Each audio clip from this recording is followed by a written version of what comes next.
ترى مصر انضمت لتحالف البريكس ولا لا؟ وايه اللي ممكن تستفادوا فعلا لو دخلت التحالف ده؟ معاكم محمد طلعت وده مستر ماني. بص يا سيدي، مبدئيا كده مجموعه البريكس دي اتشكلت سنه 2006 وكانت بتتكون في البدايه من 4 دول من الاقتصادات الناميه بشكل سريع جدا، والدول دي تعتبر حاليا من الدول الصناعيه الرائده في العالم، والاربع دول دول هم روسيا والصين والهند والبرازيل. واسم التحالف ده في الاول كان بريك، والكلمه دي هي اختصار لاول حرف من اسم كل دوله منهم. ولما دخلت جنوب افريقيا او ساوث افريكا للتحالف اتضاف وقتها حرف اس للتحالف وبقى التحالف باسمه اللي نعرفه دلوقتي وهو البريكس. طيب الناس دي متجمعين مع بعض ليه؟ وايه الخدمات اللي بيقدموها لبعض؟ بص يا سيدي، الخمس دول دول بيمثلوا 42% من اجمالي عدد السكان في العالم كله، و31.5% من اجمالي الناتج المحلي العالمي. ومتوقع في سنه 2030 ان مجموعه البريكس دي تمثل 50% من الناتج المحلي العالمي. وخد التقيله بقى، في دولتين من التحالف ده بيمثلوا 50% من اجمالي النمو الاقتصادي العالمي، وهم الصين والهند، او نقدر نقول بمعنى تاني ان هم اللي سايقين مركب التنميه العالمي. فالمجموعه دي خطيره مفيش كلام، واوعى القطر يا عم الحاج. وطبعا المجموعه دي لما بتيجي تتكلم فدايما بيكون ليها لسانين. اولا الصين اللي بتقول ان هي مجموعه مؤدبه ومحترمه وبتهدف لتعزيز الاقتصاد والسلام العالمي، وروسيا اللي بتقول العكس تماما، وهي ان المجموعه دي بتهدف لاعاده التوازن للقوى العالميه والقضاء على هيمنه الدولار على الاقتصاد العالمي. وكمان روسيا بتقول ان المجموعه دي بتهدف بشكل اساسي لمواجهه التحالف الامريكي الغربي، وانا طبعا مصدق الرئيس بوتين. طيب يا ترى المجموعه دي بتقدم ايه لنفسها؟ بسم الله. واول حاجه كده هي اتفاقات تجاريه واقتصاديه ما بين الدول دي بيتم التعامل فيها ما بينهم بالعملات المحليه بتاعتهم. يعني الهند تقدر تستورد منتجات كتيره جدا من روسيا والصين بعملتها المحليه وهي الروبيه، والعكس صحيح برضه. ومش محتاج اقول لك ان الخطوه دي بتكسر هيمنه الدولار تدريجيا وبتبتدي ان هي تدي قوه للعملات المحليه بتاعت الدول دي، وخصوصا عمله اليوان. تاني حاجه وهي اتفاقيات تعاون مشترك ما بين الدول الاعضاء في كل المجالات، سواء اقتصاديه او عسكريه او حتى تعليميه. وشوف بقى لما نص اقتصاد العالم يتواجدوا في حلف اقتصادي وعسكري مع بعض،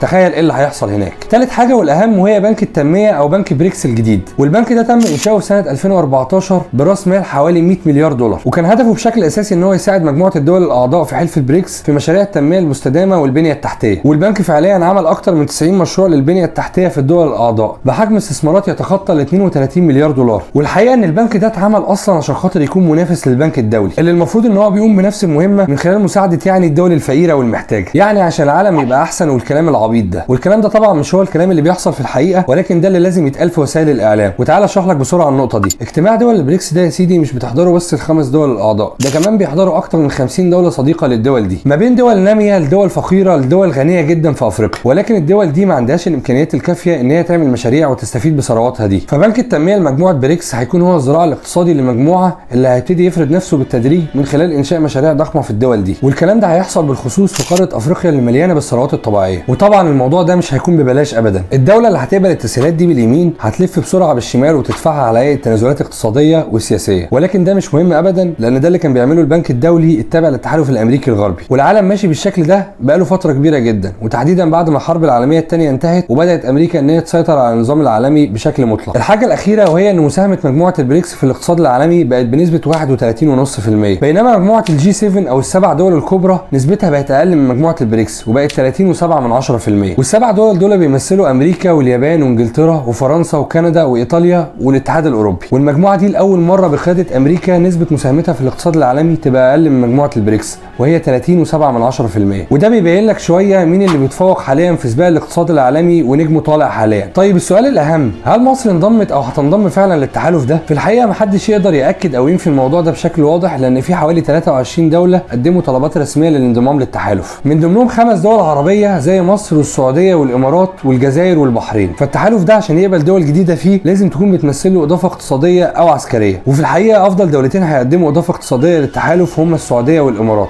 وخصوصا السعوديه اللي ممكن تضيف لوحدها 1.1 تريليون دولار للتحالف لو اتقبلت في المجموعه الجديده. اما عن مصر فهي اكيد هتقدم لهم اضافه عسكريه وهيمنه على الشرق الاوسط بشكل من الاشكال. والحاجه اللي اقدر اكدها بنسبه كبيره بناء على تصريحات الدول الاعضاء ان في دول في الاغلب هتنضم للتحالف السنه دي، لكن مين هي الدول دي الله اعلم. الحاجه الاخيره اللي حابب اضيفها ان قمه البريكس بتتعمل لمده 3 ايام من يوم 22 اغسطس لحد يوم 25 اغسطس من كل سنه، وان القمه دي منعقده حاليا وان هيكون فيها تفاصيل جديده ومهمه جدا عن عمله تجريبيه جديده ممكن تتعمل لاعضاء الدول دي وهتكون مدعومه بالذهب. وده مش معناه ابدا ان هم ممكن يتخلوا عن الدولار بشكل نهائي، لكن دي كلها خطوات بتساعد في زعزعه هيمنه الدولار بالتدريج على الاقتصاد العالمي. والكلام ده اتقال على لسان الرئيس الروسي فلاديمير بوتين. وكالعاده هننهي الفيديو بتاعنا بسؤال، تتوقع مين الدول العربيه اللي ممكن تتقبل في مجموعه دول البريكس لو فعلا هم قرروا انهم يضيفوا دول جديده؟ يا ريت تشاركونا بارائكم وتعليقاتكم في الكومنتات. بس كده يا سيدي، لو عجبك الفيديو اتمنى تدعمني بمتابعه ولايك وشير، وشكرا ليكم. سلام.